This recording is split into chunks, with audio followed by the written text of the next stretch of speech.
You're feeling low and going through those boxes of tissue, you may be wondering actually what you have. Is it the cold? Is it the flu? Is it allergies? So joining us this morning to tell us the difference, Dr. Richard Chaffoo from Scripps. Dr. Chaffoo, good morning and thank you for being here. Shally. I could feel it. It's like this time of the year, I always have these memories, the kids, me, everybody gets sick. Right, and this is exactly what happens because, you know, cold and flu season is upon us. And the reason is that we're in enclosed spaces, and if someone gets a virus, it spreads very rapidly. So this is part of the reason why this time of the year is such a common time to be ill. Okay, so we're going to listen and hear from a few people who are sick. Let's see what their symptoms are, and maybe this will help our friends at home figure out what they have. Listen to this one. I've had a fever of over 100 for the past 2 days now. I've had severe headaches. I'm overly tired. I have a very stuffy nose, and I cough from time to time with severe chest pressure. And I was just wondering, is this just a common cold, or is it something that I should be more concerned about? Okay, I'm going to guess because she has a cold, or if a fever, it would be a cold? No? More likely flu if you have a fever. Flu? Yes, and especially what happens, Shally, is if you have a high fever and you start having myalgia, start having a lot of pain in your arms, legs, joints, overall general malaise, that can be flu. But you're right, very early on, it's very difficult to distinguish because they're both viruses, of course. You can still have a fever, though, and have a cold, you can, right? Certainly, but if you really have significant symptoms where you're just fatigued, very, very weak, and it's not going away, then it's probably time to get in to see your doctor because early on, the symptoms can be very similar. Okay, let's listen to our next sick patient. I'm sneezing a lot lately, and my eyes have been really itchy and watery, and I'm worried that I'm catching the flu.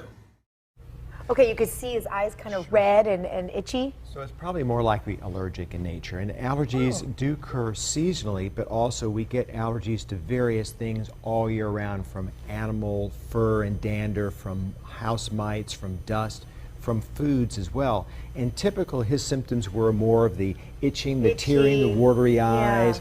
The post-nasal drainage will give you a sore throat, the nasal congestion, and those symptoms will remain as long as you're being exposed to that allergen, whatever it happens to be. You know what I found fascinating as well is that you can develop an allergy later in life, just because you don't have to be like allergic to dogs your whole life to have that allergy. And we also think that it's repeated exposure to something you may have not have been allergic to before, Shally, that continues to stimulate and irritate the immune system to cause the release of histamine and the subsequent allergic symptoms. Okay, let's get to our third patient.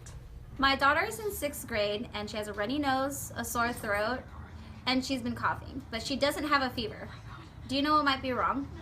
Yes, I do. I'm going to be Dr. Shally because we talked about the flu, we talked about the allergy, so that's a cold. That's a cold, yes. Exactly, great. So part of it is how sick you are and how long the symptoms last. So if it's a very early illness, very early viral illness, and you don't really have a fever, you're not prostrate, you're not lying in bed, you're not having a lot of chills, a lot of malaise, a lot of aching, but you're having these congestive symptoms, it's more likely a cold-like illness. What do you do with colds, Dr. Chaffoo? Because I've always wondered, do you just kind of ride them out and there's nothing you can do about it? You're right, Shally. You know, with a cold, of course, it's a virus, so people talk about antibiotics, but as we all know, antibiotics are great for bacterial infections. Now, the thing is, if you have a cold or flu illness and it lasts a long time, you start getting severe earaches or sinus pressure or congestion, it may mean a secondary bacterial infection. But the treatment for the common cold is like common things. You know, you want the rest, plenty of fluids. You can take decongestants or antihistamines to help with the nasal congestion.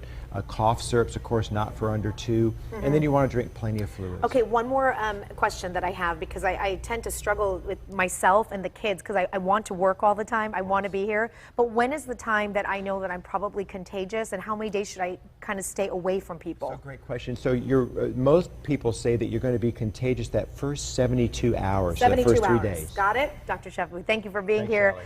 If you want to get more information on him, fox5sandiego.com. 7:16, let's get you over to Raul. All right, Dr. Shally, thank you. Let's check in now with Heather.